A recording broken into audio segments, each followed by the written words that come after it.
Yo, what's up? This is your boy Gark. Just coming to you today with some BGA CUP news. It's been a tumultuous path this year. I've tried to make lots of changes to the Cup. I've really put my neck on the line with the amount of preparation, getting the teams just right. We tried to expand to 10 men and failed spectacularly. I would like to think that it was quite a spectacular failure. We straight up just got iced by BGA CUP veteran Dan Ronsman. Phil was unfortunately unable to make a full commitment due to his employment issues. We don't really know when he's going to be rehired and he can't really, take time off all willy-nilly when he's getting his foot back in the door. Anyways, so, we're going back to the core 8, as I like to call us, the core 8 of players, and we took a vote about some major decisions about the Cup this year, including the venue and the teams. There are some huge developments on both fronts. I will start with the teams because there's going to be less concrete news about the teams. I can say that the result of the vote was one vote in favor for a total of 4 for the teams of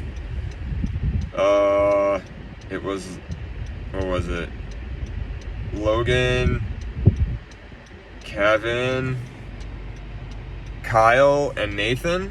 That was the winning versus Gark, Riley, Lou, and Steve. That won. But we discussed it, I discussed it with a couple individuals, if they were okay with that. I was asking them if they were okay with a slight tweak to that team format. And one of the major BGA CUP veterans, who I'll just come out and name him, named Logan. Logan vetoed that selection, and the people that complain the loudest in this tour are the ones that get their way. You can see that by the way I've capitulated with giving Logan a gross championship major where no handicaps will be applied. I've given him a major at Steeplechase, which is one of his home venues where he's been successful on his own. And now I've allowed him to single-handedly veto the group vote. But I think he's got some valid reasons, and I discussed some potential new teams that weren't on the vote. They weren't an option on the vote, and I believe I have reached a decision with Kevin. In particular, me and Kevin are the only ones who really know the teams right now. However, it has been decided that it's too early to unveil the teams. But I know you maybe are very looking forward to that. But it is only the beginning of June. I think we traditionally like to do these things with a group video. That's the way it's been going the last couple of years. So I think we're going to wait until the conclusion of the BGA Open, which is going to be July 1st, to announce these teams. But I can say that they will be shocking, and it's going to be massive. So that's all I have to say about the team news and what's going on behind the scenes in the upper chambers of the BGA executive committees and subcommittees, and lots of hidden chambers behind the scenes. And if you weren't a part of these discussions, it's because either I don't think you really care that much, or your opinion is just it's not as heavy because of the amount of time you've been on the tour, but something like that. Anyways, let's move on to what has been decided. The preferred venues for the BGA Cup were quite resounding. It wasn't a total blowout, but it was decided that more people want to go out of state to Warren, and the option that I listed on there was the combination of Warren and Ravenslow.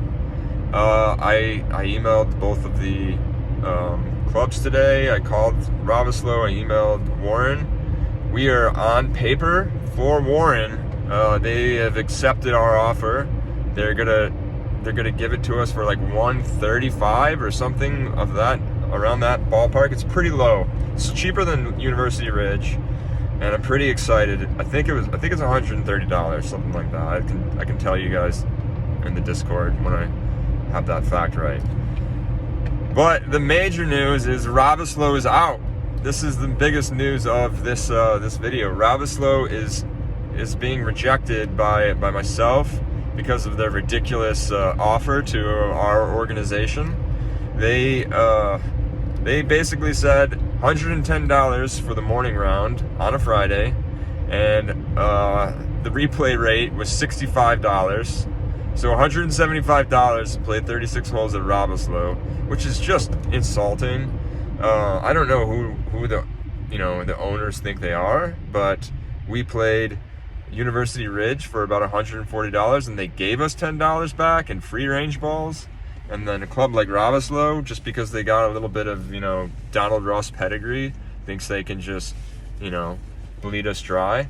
So I told them in no simple terms to go fuck themselves, and the BGA is cutting ties with their storied club, and I began searching for a new place, and I don't really have it yet. I did reach out to Coyote Run, which the offer they gave us was extremely cheap. I think it was $75 for 36 holes with cart on a Friday, but they said we can only book 2 weeks in advance, which has me concerned.